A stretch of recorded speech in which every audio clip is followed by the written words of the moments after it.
ಶ್ರೀರಸ್ತು ಶುಭಮಸ್ತು serial. Purnima ತಾಯಿ ಬಗ್ಗೆ ಮಾಧವನಿಗೆ ಗೊತ್ತಿರುವ ರಹಸ್ಯ ಏನು? ಶ್ರೀರಸ್ತು ಶುಭಮಸ್ತು ಧಾರಾವಾಹಿಯಲ್ಲಿ ದೀಪಿಕಾ ಆಗಾಗ ಪೂರ್ಣಿಮಾಳನ್ನು ನೀನು ಅನಾಥೆ ಎಂದು ಛೇಡಿಸಿರುತ್ತಾಳೆ. ಇದರಿಂದ ಪೂರ್ಣಿಮಾಗೆ ಬೇಸರವಾಗಿದೆ. ಆದರೆ ಪೂರ್ಣಿಮಾ ತನಗೆ ದೀಪಿಕಾ ಮಾಡುತ್ತಿರುವ ನೋವನ್ನು ಹೇಳಿಕೊಳ್ಳದೆ ತುಳಸಿ ಬಳಿ ತನಗೂ ತವರು ಮನೆ ಇರಬೇಕಿತ್ತು, ಅಲ್ಲಿ ಅಪ್ಪ ಅಮ್ಮ ಅಣ್ಣ ತಂಗಿ ಎಲ್ಲರೂ ಇರಬೇಕಿತ್ತು ಎಂದು ಕಣ್ಣೀರು ಹಾಕಿದ್ದಾಳೆ. ಒಳ್ಳೆ ಮನಸ್ಸಿರುವ ಪೂರ್ಣಿಮಾ ಕಣ್ಣೀರು ಹಾಕಿದ್ದಕ್ಕೆ ಬೇಸರ ಮಾಡಿಕೊಳ್ಳುವ ತುಳಸಿ ಅವಳಿಗೆ ತವರು ಮನೆ ಇದೆ ಎಂಬುದನ್ನು ತೋರಿಸಬೇಕು, ಪೂರ್ಣಿಮಾ ನೋವನ್ನು ಕಡಿಮೆ ಮಾಡಬೇಕು ಎಂದು ಭಾವಿಸುತ್ತಾಳೆ. ಪೂರ್ಣಿಮಾ ತವರು ಮನೆಗೆ ಹೊರಟ ತುಳಸಿ. ಹೀಗಾಗಿ ಬೆಳಗ್ಗೆ ಎದ್ದು ತುಳಸಿ ರೆಡಿಯಾಗಿ ಪೂರ್ಣಿಮಾಳನ್ನು ತವರು ಮನೆಗೆ ಹೋಗೋಣ ಬಾ ಎಂದು ಕರೆಯುತ್ತಾರೆ.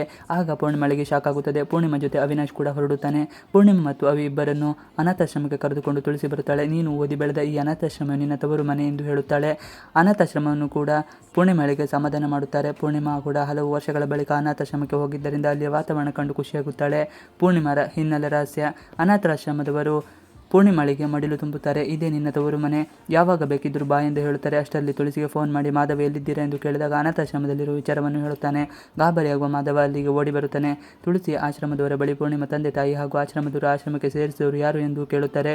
ತುಳಸಿ ಕೇಳಿದ ಪ್ರಶ್ನೆಗೆ ಏನು ಉತ್ತರ ಹೇಳಬೇಕು ಎಂದು ಯೋಚಿಸುವ ವೇಳೆಗೆ ಬರುವ ಮಾಧವ ಏನನ್ನು ಹೇಳಬಾರದು ಎಂದು ಸನ್ನೆ ಮಾಡುತ್ತಾನೆ. ಮಾಧವನು ಸನ್ನೆ ಮಾಡಿದ್ದನ್ನು ತುಳಸಿ ಗಮನಿಸುತ್ತಾಳೆ. ಆಶ್ರಮದವರು ಕೂಡ ಪೂರ್ಣಿ ಹಿನ್ನೆಲೆ ನನಗೆ ಗೊತ್ತಿಲ್ಲ ಎಂದು ಹೇಳುತ್ತಾರೆ. ಅಲ್ಲಿಗ ಪೂರ್ಣಿಮಾ ಅನಾಥಾಶ್ರಮದಲ್ಲಿ ಬೆಳೆಯುವ ಮುನ್ನವೇ ಮಾಧವಿಗೆ ಗೊತ್ತಿದ್ದಳು ಎಂಬ ಸತ್ಯ ರಿವೀಲ್ ಆಗಿದ್ದು ಪೂರ್ಣಿಮಾ ಯಾರು ಎಂಬುದು ಗೊತ್ತಾಗಬೇಕಿದೆ. ಕೆಲಸ ಹುಡುಕಿಕೊಂಡು ಹೊರಟ ಸಂಧ್ಯಾ. ಜುಗ್ಗು ಮಾವನ ಆರ್ಡರ್ ಮೇಲೆ ಸಂಧ್ಯಾ ಕೆಲಸ ಹುಡುಕಿಕೊಂಡು ಗಾರ್ಮೆಂಟ್ಸ್ಗೆ ಬಂದಿದ್ದಾಳೆ. ಮ್ಯಾನೇಜರ್ ಎದುರು ಕುಳಿತು ರೆಸ್ಯೂಮ್ ಇಲ್ಲ, ಒಳ್ಳೆಯ ಸಂಬಂಧ ಇರುವ ಕೆಲಸವನ್ನು ಮಾಹಿತಿ ಕೊಡಿ ಎಂದು ದಿಮಾಕಿನಿಂದ ಕೇಳುತ್ತಾಳೆ. ಮ್ಯಾನೇಜರ್ ಪೋಸ್ಟ್ಗೆ ಅತಿ ಹೆಚ್ಚು ಸಂಬಳ ಎನ್ನುವುದನ್ನು ತಿಳಿದು ಹುಚ್ಚಿಯಂತೆ ಮಾತನಾಡುತ್ತಾಳೆ. ಮ್ಯಾನೇಜರ್ ಅವರನ್ನು ಆಫೀಸ್ನಿಂದ ಹೊರಗೆ ಕಳಿಸುತ್ತಾರೆ. ಕಷ್ಟಪಡದೆ ಹಣ ಮಾಡ್ತಾಳೆ ಸಂಧ್ಯಾ. ಸರಿ ಸ್ಕೂಲ್ಗೆ ಕೆಲಸ ಮುಗಿಸಿ ಮನೆಗೆ ಬಂದು ಟ್ಯೂಷನ್ ಕೂಡ ಮಾಡುತ್ತಾಳೆ. ಇದೇ ಸಮಯಕ್ಕೆ ಸಂಧ್ಯಾ ಬರುತ್ತಾಳೆ. ಮುದ್ದು ಸೊಸೆಗೆ ಕೆಲಸ ಸಿಕ್ಕಿದೆ ಎಂದು ಖುಷಿಯಿಂದ ಜುಗ್ಗು ಮಾವ ಮಾತನಾಡಿಸಿದಾಗ ಸಂಧ್ಯಾ ತನಗೆ ಕಷ್ಟಪಡದ ಹಣ ಮಾಡುವುದು ಹೇಗೆ ಎಂಬುದು ಯೋಚನೆ ಬಂದಿದೆ.